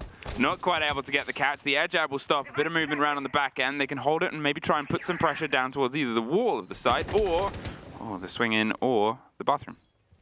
Minute on the clock. Deepak is on his drones. If you wonder what that person, the other bomb chassis, is doing, that's just providing information, which you can see right here. They know exactly where the swing is going to be coming from, but those talent shields are going to be the problem. The swing around comes. Julio does live in the end. They're planning behind it. There it is, the break over the top. They've got to try and swing the fight. Herds and JV92, and it goes down, but so do they. Suddenly a 2 versus 3. They could not stop the plant. Deepak under huge bits of pressure. Cryin has to rotate his way back up. They force the movement with the Oster shield. Deepak cannot tank that, and cannot tank that either. Cryin hit by the air jab on the breach, and w7m. Talk about taking just what you need. They couldn't have taken less for more. I mean, they were like, you know what, why don't we just go for it at that point, right? It's like, it's just this one person taking swings at us. If I manage to get the talent shield down, this plant is going to be safe. And yes, a C4 was tossed at, but that was shut out by the cover overhead. So, not able to actually stop that plant from happening. That puts us on 0-4. w7m have done more than they need to find themselves in a good half here. So everything else is going to be double bonus. They managed to find a 5th round. If they might even be able to find themselves a 6th round on this half, Koi might be in some big trouble. They already are in trouble. It's just not insurmountable yet. No, it's always down to how you can do it. As I said, they've pulled back from worse before. It's not going to be in any sense easy because w7m are offering them nothing other than good ideas and good plays. And it's just consistent as well. They know the game that they wanted to bring here, w7m. And Koi have struggled to find the movement to adapt and break back against it. So they go for things like this. Leon, with the spray over the top, was able to pull some big Solace plays off on the previous map here. Not quite gifted. No! JV92 sprays back. And it's always the sort of gamble if you're spraying through soft like that. Still have Deepak ready on the cardiac sensor. We might see a C4 fly in afterwards. I believe Cryin actually went for a throw as well. He's getting himself spotted as he opens up the window. w7m is just fully aware of everything that Koi's throwing at them. Cryin lucky to come out alive there. He should have been picked up as well. I mean, it's terrifying. w7m know everything. They're pulling all this information out there, always seemingly one step ahead. And, you know, sometimes it's just things line up perfectly, but most of the time it has been phenomenal. The intel game, the gathering, the lockdown, and then the push behind it is so consistently built here for w7m, and you cannot argue that they have come here to play one more body. Herds pushes on by, removes Kanto in the meantime. There's still the dangerous C4s underneath. There's the run out, and there's the take onto at least one, but Deepak caught on the swing back round, the E1D to try and make sure nobody goes for the trade on the back of it. They found a single body. They've taken 2 back. Spoit versus what probably feels like the world right now. They are not here to just play Emmy. They are here to end Koi, send them back down to the lower bracket. They do not want to be around there longer than they have to. And as that plan goes down, Spoit, he is a champion on his rookie debut. He is not going to be finding any kills in this situation. w7m move on. 0-5. And they are here to make sure that, you know, this could be a potential 7-0 to come through. And Leon, he had the right idea on that spray. He was very close in actually picking up the kill. Just stayed around a little bit too long there. And now we head to round 6, which will be Aviator. Lost twice before. Clean approaches from w7m were the successful factor. What are you going to do to disrupt that, Koi? What can you do at this point against a team that has seemingly taken all that was pulled away from Latin America yesterday, the games that they lost, and then brought it in earlier on here? against one of the tournament favorites. I mean, we always sort of said I had the joy bumping into Agu from the Brazilian team. He said it was a very, very sad day for Brazilian CG Esports yesterday in Latin America. I can only imagine how much he's smiling right now. 5-0. W7 are up on their attack here on Villa, the second map. And they are looking very likely to confirm this. They're looking very strong. Koi not really having anything really to throw at them. I mean, if you look at the kills, 10 in total over these 5 rounds, meaning 2 on average. That's not enough to win rounds. You need to find more than that. Quick taking care of the camera here. W7M is trying to find themselves an entry. Monty's being brought in. How are you going to be dealing with that? Because you didn't have to face it yet. Now suddenly, you're going to be fighting against 4 guns and that big shield coming towards you. Well, there it is, the break onto the soft walls. The idea of putting the pressure on the Monty. Well, if you said before the problem, Koi, was that you were giving them the space and not quite holding on, how do you try and hold the space against this? The man that can just drive himself in. There's a close fight either side. Do they know about Spoit? I mean, they've seemingly known a lot, and Spoit is obviously the perfect person to get into not only this engagement, but just want to give his position away, because he's technically buying Kanto some of the cover and support. There's the consistent pings. There's the charge. He misses it. Hertz gets the team kill. Spoit almost got the team kill too. Hertz at least picks one back up. The kit has gone, but so has the Monty. That Monty being taken care of by Hertz for Koi. It's gonna be some help for them, and now it's gonna be a bit of a fight over the pixel here. They don't quite want to rotate. JV92 comes in to help though, finds one. As the drop back comes through, D-Back finds a response. Koi, they need to win this round if they want to give themselves a buffer to play with. JV92 being hit a little bit, knows about a player that's still down on that first floor. If he hunts him down, if he finds the kill, it is gonna be Koi in massive trouble here. 3 versus 2. Leon and Cryan. Leon had some big impact in the fight on the previous map. Cryan hasn't had an impact on this one yet at all. And they've stacked themselves up with 50 seconds and the pressure being angled towards the site itself. There's still some pockets of utilities, still a little bit of usage, but it being breaching charges probably isn't going to get them too much further than the single flash round. The impact back on. Volps holding down one angle, with the eyes down long there, sort of waiting, communicating. You can see the conversation and the rotate is coming in from Hertz on the back end. He's making sure he can slip his way up. It'll get called, but they have the man advantage. They're allowed to do this. Leon's going to see if he can try and pull that fight back round. Tucks himself, cannot win it out. And a huge fight. It's down to Cryan. He's looking for the first. They said the flash was all they had. He's able to win the first fight out on the back of it. Tucked behind the bar. It's the Gumine in the foot. And it's the perfect half for W7M. They got a bit stressful there with that last flashbang coming through, trying to find a fight with a Gumine in your feet. But enough time for them to lock that out. And now 6 map and series points. As Hertz, well, he took care of a problem for Koi, but became the problem afterwards. Taking down that final kill. Koi, what are you gonna do? Sense, Amaru? Okay. Could be, oh, if we lose, we lose. Did you hear that call? If we lose, we lose. If we lose, we lose. They're gonna go for a very quick play here. And they are fully aware of the fact of the risks that they're taking. I mean, at this point in the game, what else can you do? You have to sort of have the mentality. Sure, it's not over. And, you know, technically this would tie things up as 2 maps each at this tournament. It would bring Koi and W7M to that sort of head of, yeah, you take this one, we take now. That one. Even though the maps Koi were a lot more hard fought. 7-5, 8-6 eventually. Round count definitely will be in favor of W7M after this one. Yeah.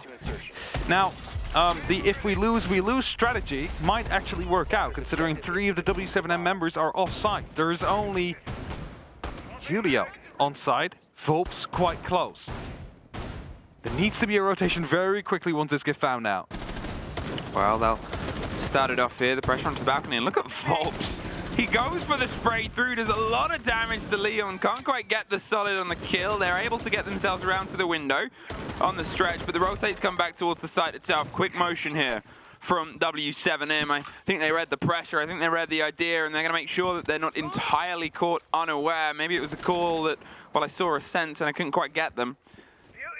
But it might give them the lead in here. Some of the grenades, some of the swing, some of the pressure to potentially come underneath. You got Spoit and Kanto wanting to maybe swing against Volps. They're just checking that library's clear, that they're not going to get caught out from behind. It's the start of the break and the start of it broken. Volps gets Spoit.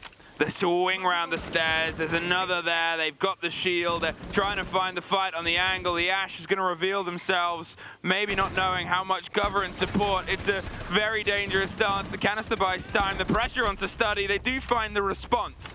But there's another player creeping down the stairs, and KZ and JV92 are doing their own business of trouble. Julio with the shotgun, locks it down, crying, he's on death's door too. 3 players, barely much more than that of health. And he's got to see if he can try and hold on. If we lose, we lose. And if he wins, he's a hero, but he cannot quite eke it out. w7m will move on to the upper bracket. And they'll be facing off there for a final matchup to find out if they will be the first grand finalists. They played amazingly throughout this game, and we always keep saying about them, when do they run out of gas? Definitely not during this game. A 7-0 is a statement piece. A 7-0, the game before, you're in the upper bracket final. It's not just a statement piece, it's a threat. And they are more than happy to put it on the boards and say that hammer is ours. Koi, a disappointing day for them. It was a struggle, it was a bit of miscommunication, a bit of disconnect from a team that did suffer from this at the very beginning. They admitted it, and it took a day off and some time to get their heads back into it. They have a day off once again in terms of practice, rehearsal, talk with the team, because it's so far from over. We've seen lower bracket runs before. SI is about beating everybody, and now you're one apiece. Will you have revenge? You beat them one game at a time, and while you might have lost out on this very first, Koi still has the opportunity to get back into it. As you mentioned, nothing is lost yet. It's just a minor setback for a potential major comeback. It's a story. It's how things shape up here. Obviously, they're still going to be on the main stage. They've got a sort of game to look forward to today to work out who they're going to be up against. But, I mean, w7m. What can you say? Scary. Determined? Yeah. Very skillful player. Please check BC. Maybe that. That's too many words. Sorry. Who else has a lot of words? Well, our analysts. And I'm sure they're going to be able to break this one down after a break.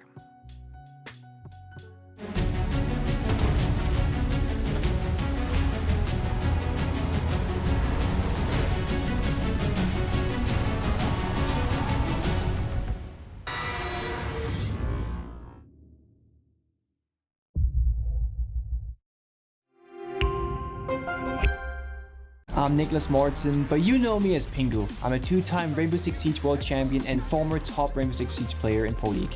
Welcome to my Siege Ranked Bootcamp.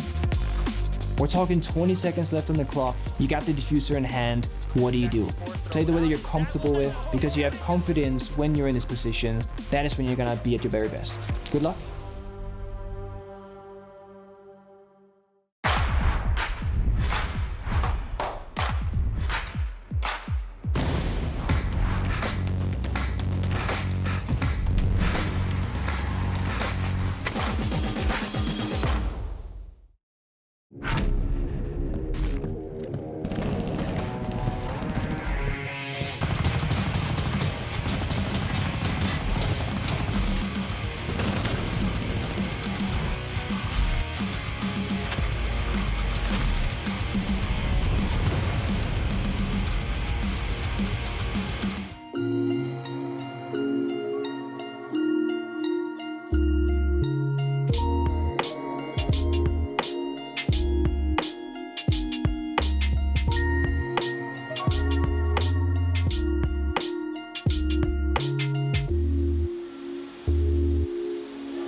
Welcome back, friends, to Six Invitational 2023. We're live again at the command center here in Montreal, and we continue with our post-game wrap-up. Joining us on the analyst desk is our former world champion, Julio, who's gunning for his second championship, of course, Anne and Jacob. Julio, welcome once more to the desk. A quick victory. You're really making it easy. Yeah, thank you. It's always nice to be here, you know. That means that we won. And yeah, we didn't expect that the game would be like that easy. I think it was more than like their mentality than us, you know. We played good, but they played really bad. So I think that was the perfect example. All right, sounds good. About that first map, were you expecting this to come out for Koi for the map ends and then for them to pick Clubhouse against you? I think our map pool was just better because like Café is their veto, like perma veto, and then we lost to Café to BDS, but they couldn't pick. And the other maps, like any map that they picked, it was a good map for us. So like, yeah, that was a good map veto for us. And yeah, Clubhouse is really comfortable for us. And yeah, it's nice. Their pick is Clubhouse. Okay, let's go. Cool, yeah, let's go. Yeah, so you only have 2 series left until you specifically lift your second hammer, because you've only got that. I mean, it's been what, less than 2 years since you did it the last time? What's it feel like knowing that you literally only have 2 series before you do it again? Yeah, it's really nice. I don't think about that a lot, you know, because like I got second place and then I won, and I know it's like game for game, you know, you can't like, oh my God, I'm gonna win. It's just bad for your mentality, you know. So I'm just going game by game, but man, if I get the second hammer, man. What do you think of OXG? OXG is really good. Like their team was not like, no one expected them to do so well, so they were just like, yeah, let's go. They have aimers, you know, really good players, and yeah, they are on the finals, you know. Really nice for them. They're really good. Ready for OXG in the future. Honestly, it didn't seem like it mattered much. Whoever would come up to play against OXG, we were seeing them when talking to Foxy after the matchup, saying, you know, Koi looked pretty good, but there's always the conversation, including what happened in our interview, that Koi and w7m are very similar in gameplay. Do you agree with that, or do you think that it doesn't really tell the whole story? Yeah, I agree with that. We do have pretty similar gameplays. And yeah, Oxygen is gonna be a great game. We screen with them here in the Invitational, and no, it was a good screen. So yeah, we know some things they're gonna do, and vice versa. And let's go. It's gonna be a great winners final for sure. Is there anything you're afraid that OXG can pull off after, you know, those scrims at all? OXG, it's just like us, you know. We case, we herds, you know. They have newers, they have like really good aimers that can finish the game by itself, you know. Yeah. So it's more like that, you know. About strategy things, I think us and them are really good, but it's more like who have the best day. Julio, you have crazy players on your team. You also have Volps that's on another level. How do you handle someone like him?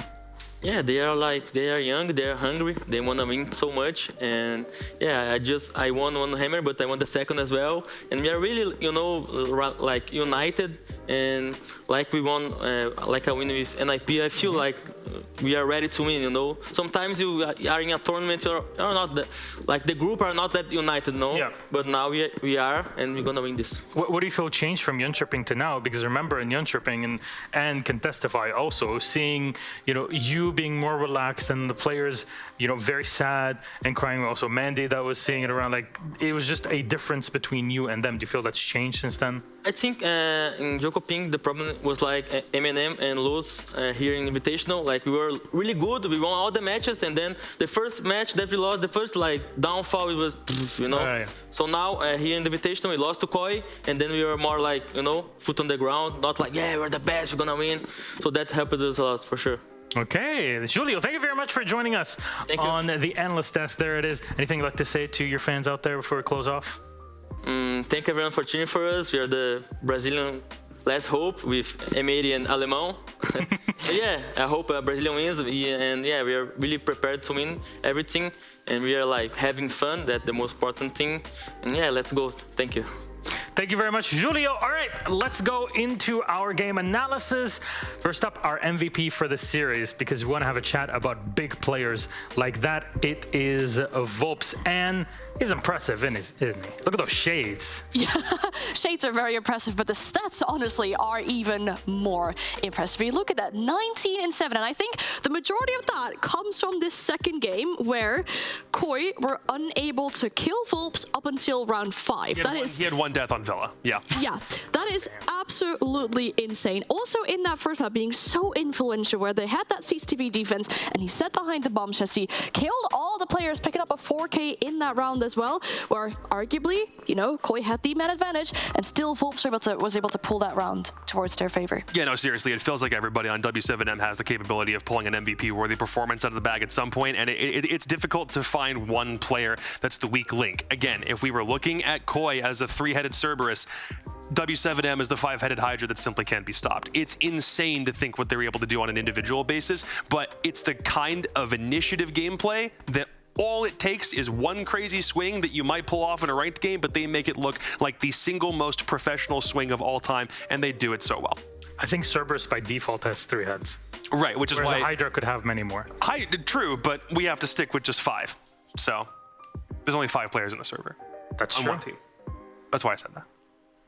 That's very true, Jacob. Yeah. You're very right. He's got his Greek mythology down to a... I've been playing one game in particular a lot over the past, couple of weeks, so I'm polished Phoenix, up on my lore. Immortals Rising. No. Assassin's Creed Odyssey. No. Age of Mythology. Whatever that roller skate game is. Roller Champions? That one. Anyways. Greek mythology. Anonymous with it. Let's have a chat then about our maps. We'll go through them one by one. Well, there's only 2 and they're actually pretty fast. So Anne, please can you help us out with our first one on the board? As you see, Clubhouse. Yes, and this is a historical moment, right? This first round. That shot on long, by the way, absolutely crazy. Shouldn't be happening. Alt F4. Yeah, it shouldn't be happening. But w7m won a retake. I can't believe that happened. Yeah, that's something we've been like bashing them for. They're pretty sure they haven't won a retake yet. They did it this time, and they did it in really good fashion. In those first few rounds that they managed to win 4 rounds in a row, they were super, super influential when it came down to one-player performances. We mentioned about Volps picking up a lot of kills behind that bomb chassis. JV92 also picking up a 4K in that first round where we saw that retake happen. Just huge influential performances from players, and also when it got to their attack, there were certain side setups from Koi that allowed w7 to walk in and really shine when it comes to the frag department.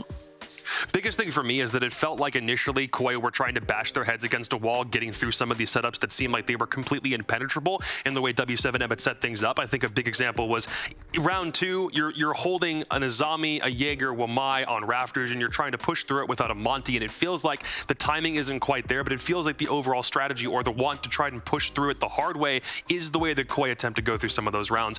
And ultimately, they probably maybe won the game on a tactical or strategic point of view because it feels like it's just a bunch of very minor mistakes that caused them to lose map 1. If it's enabling JV92 the space and the agency to get that 4K in round 1, or maybe 1 or 2 very minor positional things that come up in the rounds next, it feels like what we had for a 5-1 half, it could have been a 3-3, and we may have been going to a map 3 if that first half was a lot closer. I admire the idea of Koi wanting to go to a Clubhouse, but still, I look at this overall as a big mistake pick, just looking at how frequently w7m were winning it very early on in this tournament. Yeah, there were a few rounds as well where Koi just had clear information on what was happening on the side of w7m, and they still decided to push that exact same spot where they knew someone was. I recall an attack where they tried to go for CCTV take, and there was someone underneath, and they still both pushed those vertical lines aside that Volps, again, the MVP underneath had, and, well, you can't be surprised that you're losing the gunfights there.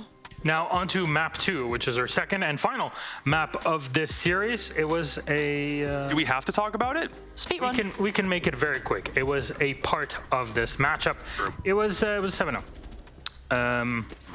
Yeah, what? I'm just the host. I don't know how to analyze. Well, a big factor that changed from map 1 to map 2 for Koi was that in map 1 they were very successful in getting entry kills.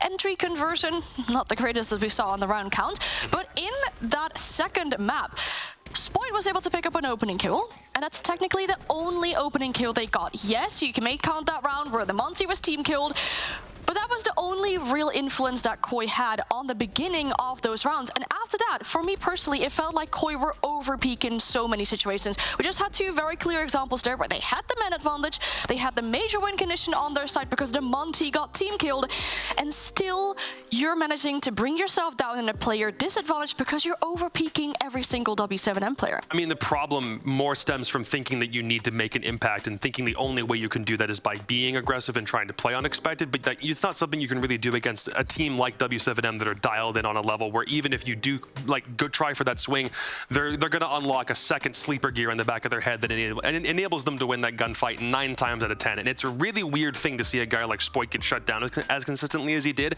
I think if you're going to call anyone's performance into question, it might be Kanto, it might be Cryan at this point based on how he played in that second map, but you don't want to see your superstars get shut down as completely as they were. w7m were doing that. They were taking advantage of Koi getting over aggressive because, again, it felt like that was the only thing they had in their playbook to counter the way that w7m were playing in this one. So yeah, that's just a bloodbath. There were a lot of reasons for Koi at one point to get over-aggressive as well, because there were rounds where w7m were taking their sweet time before they were setting up and execute with that Amaru through the window. And then at one point you're going to think, hey, where are the enemies coming from? We'll go and try and find some gunfights. That's what happened. And at some points, w7m were just in the faces of Koi the entire time, making sure they were playing aggressive. Well, you're talking about, how to call things, what's going on. There's one team receiving a call right now for Heroic from Koi. Hello? Check. Hello. This is Koi. Heroic. Did you leave us some space on the plane? Dear God. Oh, you might think that. However, God, man. However, because I saw the copy pasta, look, sometimes it is pretty good. But Koi are not eliminated yet from the tournament. They still have matches to it. This is like an anime pose. Hey, this. They'll be dropping down into the lower bracket where they'll be facing the winner of Astralis versus BDS later on. So they are guaranteed to be on the stage. It's just now the question is, will there be European teams that could actually make it really into the weekend? So I'm starting to shake my boots, but we'll be fine. Copium has not been rolled out just. I mean, you're not allowed to break the copium out, neither are you, because we have so many European teams that are still left in this thing because of the pure oversaturation of European teams coming in. There were 7 by comparison to every other region that maxed out at 6, and we're going to have a guarantee of a North America versus a LATAM grand final, or one of their participants are going to be there in the first place. So I think these are just excuses. So I'm just going to dismiss them. Thank you very much. Sure, whatever. Here's what our bracket looks like, just to update you on things in the upper bracket. Is both of them, actually, as you can see here. So Wolves will be facing off against the winner of MAT or MAT versus G2. That's coming up in just a bit. And then Astralis versus BDS. Winner of that goes up to Koi. Now, if you lose between MAT and G2 or Astralis BDS, you're out of the tournament. But for everybody advancing, they will make it to the main stage. OXG and w7m in the upper bracket. They will have an easy time, I guess, in comparison to the rest of their teams or the rest of their opponents. They can chill out for a bit and get themselves ready for said main stage. Thank you very much, Anne and Jacob. That is our desk done for this moment, and that's my day done for today, really. It's been pretty short, surprisingly, but we had a lot of fun with it, and always the trash talk kind of makes it real fun. So Jack is going to come back here. Our analysts, get ready because we have more games coming up. We'll see you.